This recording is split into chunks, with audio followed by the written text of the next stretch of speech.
মহান আশীর্বাদ আকাঙ্ক্ষায় দীর্ঘকাল নিয়ম ধারণপূর্বক প্রচারণ করেছে। দেখবে এই করতে করতে কালের ভুয়ে সব খামার পরিষ্কার হতে যে কাল দ্বারা দীর্ঘকাল সেবা করতে করতে দেবতী শরীর শীর্ণ হয়ে গেছে।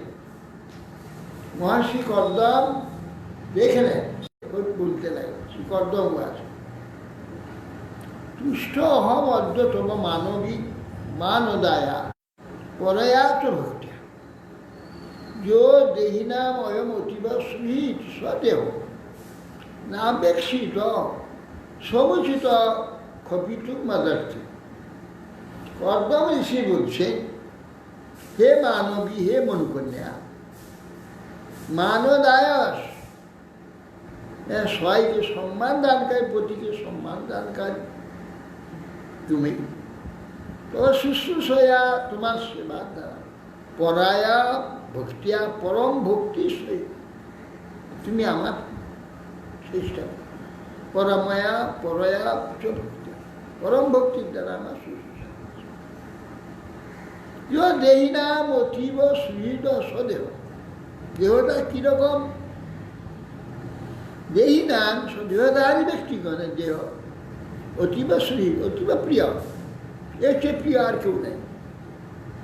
স্বদেহ সমুচিত মদর্থে নিমিত্ত, অতীব সুহৃদ স্বনাপেক্ষিক সমুচিত, সেই দেহের সমুচিত সেবা বা সুস্থতা, শুশ্রূষা বা দেহকে দেহর প্রতি প্রীতি ইত্যাদি করণী সমস্ত ক্ষপিতু মদর্থে, তোমার দেহের দ্বারা যা কিছু করণীয় সব দেহের জন্য তুমি না করে, নিজের জন্য না করে, সব আমার জন্য তুমি করেছ।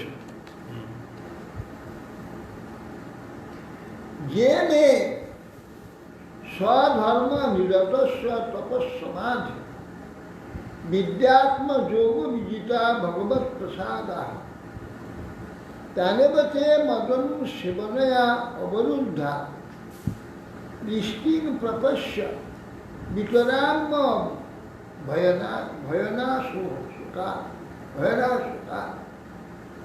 বলছেন স্বধর্ম নিরতস্ব মে তপ সমাধি জগত বিজিতা, তুমি তপ সমাধি যোগ দ্বারা, হে প্রিয়া, আমি স্বধর্মরত থেকে তপস্যা সমাধি উপাসনাদির দ্বারা চিত্তে ঐশ্বর্য সম্পাদন দ্বারা, তার দ্বারা ভগবানের প্রসাদ স্বরূপ ভয় শোক বিহীন সকল দিব্য ভোগ যা কিছু আমি জয় করে নিয়েছি।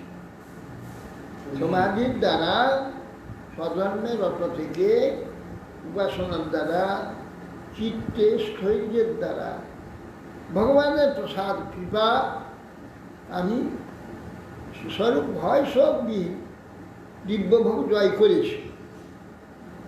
একমাত্র আমার সেবার দ্বারা সেই সকল ভোগ বশীভূত করে নিলেন। আমি বহু মহাতপস্যার দ্বারা, সদাচার দ্বারা, সব কিছুর দ্বারা যেটা জয় করেছি, তুমি কেবল নিষ্কপটে আমার সেবার দ্বারা সকল ভোগকে বশীভূত করে ফেলি। আমি তোমাকে দিব্যনেত্র দান করছি, তার দ্বারা তুমি এই সকল দেখতে পাবে। মানে কর্দম ঋষির যে যোগ্যতাটা, সেই যোগ্যতাটা আমাকে দিয়ে দিলেন। অন্যে পুনর্ভগবত ধ্রুব উদ্বিলিম্বন বিভ্রম সীতার্থ রচনা কিম কুরু ক্রমশ সিদ্ধাসী ভুঙ্খ বিভবান নিজ ধর্ম দোহান দিব্যান নরেই দ্রোধিগমান নিপরি বিক্রিয়াভি। ভগবান অনুক্রম হরি, অন্যান্য যে সব মনোরথ আছে, আমার ইচ্ছা আছে, তাহা তো অতি তুচ্ছ হোক। ভগবান যে অনুক্রম শ্রীহরি, ইচ্ছা মাত্রই ভূভঙ্গে সকল ভ্রষ্ট হয়ে যায়। এইগুলো সব তুচ্ছ। অন্যান্য যেসব মনোরোধ আছে তারা তো নিতান্ত তুচ্ছ। কেন অন্যে ভগবত ভূভঙ্গি উদ্বিজিঙ্গ ধ্বংসিতা অর্থরচনা কিমুরুক্রমস্য এখানে অর্থ রচনা, বিষয় ভোগাদি, সংগ্রহাদি, ভগবান হুকুমের ভূভঙ্গিতে সব নষ্ট হয়ে যায়। এগুলো তোমার উপযুক্ত নয়, তাহা তোমার উপযুক্ত নয়। তবে যে তুমি সিদ্ধ হয়েছ এ প্রিয়, ওকে নিজ পাতিব্যত্য ধর্মের ফলস্বরূপ দিব্যভোগ উপভোগ করো, দিব্যভোগ উপভোগ করো, এগুলো দরকার নেই। এই সকল ভোগ নরগণের দুর্লভ। আর কি বলবো, আমরা রাজা ও রানী, হ্যাঁ, এইরূপ অভিমান দ্বারাও নৃপতিবর্গ এই সকল ভোগ করতে পারে না। রাজারাও চেষ্টা করলে আমরা রাজা বা রানী আমরা উপভোগ করব, সে ক্ষমতা নেই। যে ভোগ তোমার প্রাপ্তি হয়েছে এবং ব্রুবাণম বলা অখিল যোগ মায়া বিদ্যা বিচক্ষণমাবেক্ষগত ধিয়ারাস প্রশ্রয় প্রণবিহলা গিরেজ্জন বিরাবলোক কিল সিদ্ধ সীতান আহ সীতানামা অখিল যোগমায়া বিদ্যা বিচক্ষণ অখিল যোগমায়া বিচিত্র পদরচনা শক্তি বিদ্যা তদুপাসনা বিচক্ষণ নিপুণ যে পথিকর্দম, অর্থাৎ মহর্ষি কর্দম ঋষি অখিল যোগমায়া এবং উপাসনায় নিপুণ ছিলেন। ব্রহ্মার থেকে সৃষ্টি নিয়েছে, ভগবানের অবতার বলা যায়। কি না তার যোগ্যতা আছে, কি না ক্ষমতা। স্বামীর এইরূপ বাক্য লক্ষ্য করে দেবহূতি মনের ব্যথা, যে ব্যথা ছিল দূরীভূত হয়ে গেল।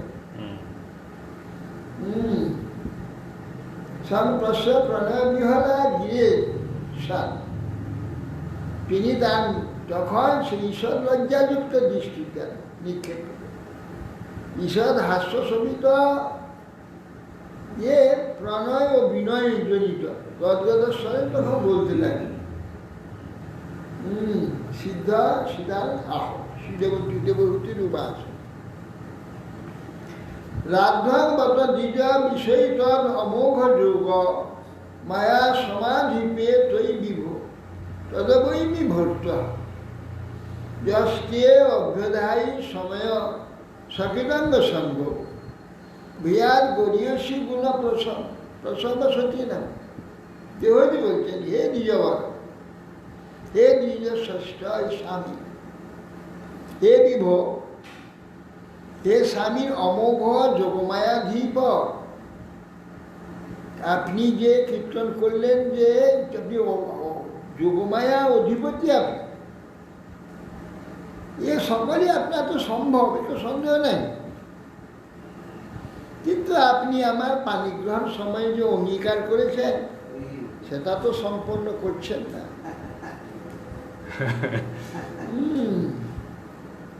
যস্তে অভ্যধায়ী সময় সকিদঙ্গ সঙ্গ, একবার আপনার অঙ্গসঙ্গ না হলে আপনার যে বলেছিলেন তুমি আমার তেজ ধারণ করলে আমি পরমাংশ আশ্রম গ্রহণ করব, সেটা তো হচ্ছে না।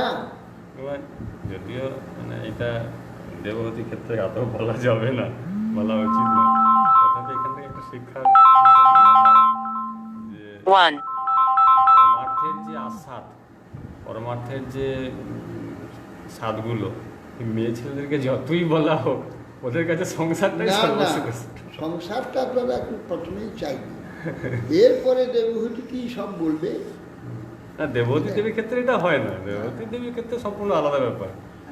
দেবহূতিরই বলছেন যে আপনি যে আমাকে প্রতিশ্রুতি দিয়েছেন যা করবেন, দীর্ঘকাল হয়ে গেল, সেটা তো কিছু করেননি আপনি।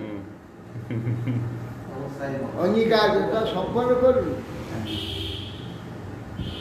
আপনি বলছেন আমার গর্ভ সম্ভব মাত্র পর্যন্ত আপনার অঙ্গসঙ্গ একবার হোক। হে স্বামী, শ্রেষ্ঠপতি প্রাপ্ত হয়ে সাধ্বীগণ যদি সন্তান লাভ করতে পারে তবেই তো তাহাদের পরম লাভ। অত্রেতি কৃত্যম উপশিষ্য যথোপদেশম জেনেই সমে One. দর্শিত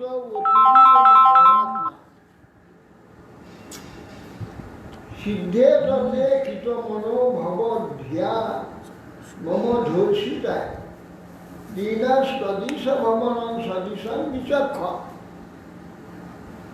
বলছেন পুত্র সম্ভব ব্যাপার শাস্ত্রের ব্যবস্থা নিলে কামশাস্ত্রের ব্যবস্থা নিলে কর্তব্য বিধান করতে হবে। বলবতী ইচ্ছা আমার স্পৃহা হেতু আমার শরীর কৃষ ও বলহীন হয়েছে, যাতে রতিক্রীড়ার সমর্থ হয় শরীর, তার সাধন উপযোগী অভ্যাঙ্গ ভোজন পান বিষয়কে অনুমতি প্রদান করতে আমার শরীরই নেই। আর সংসার কি করে হবে? কি করে আমার দ্বারা সংসার হবে, সন্তান হবে? আমার তো শরীর কিছুই নেই, অস্থি কঙ্কাল সার হয়ে গিয়েছেন তপস্যা করতে করতে। তপস্যা করতে করতে কিছু খাওয়া দাওয়া তো হয় না, খাই যেত তুই যে তপস্যায় মগ্ন, ওনার সেবায় উনি যুক্ত। ওনার সেবায় তো মাত্র আছে। আর সত্য যুগ বলে সেই যুগে তো কিছু খাওয়াটা দরকার হয় না, বিনা ভোজনে এতদিন তিনি কাটিয়েছেন। কি পেয়েছেন ভোজন করতে হাতে 11বার খেয়েছে, কিছু লাগে। এই জন্যে তোর সাধন বলযোগী অভ্যাঙ্গ ভোজন পানাদি অনুমতি প্রদান করব। অতি ক্রীড়াদি উপযুক্ত একটি ভবনের রয়েছে, যেখানে আমরা পরস্পর মিলিত হয় সংসার করতে সংসার করবো। একটা ঘর চাই তো, এত বনের মধ্যে কুটিয়ার মধ্যে বাস করছি, গাছের তলায় বসে ঘর নাই। শরীরটুকু থাকবার মতো একটু হোম করার মতো জায়গা আছে, এইটুকু ছাপড়া মতো আছে। তো আপনি সেইটা বিধান করুন, তাছাড়া ক্রীড়ার উপযুক্ত ভবন রচনা করুন, তাছাড়া তো এসব হবে না।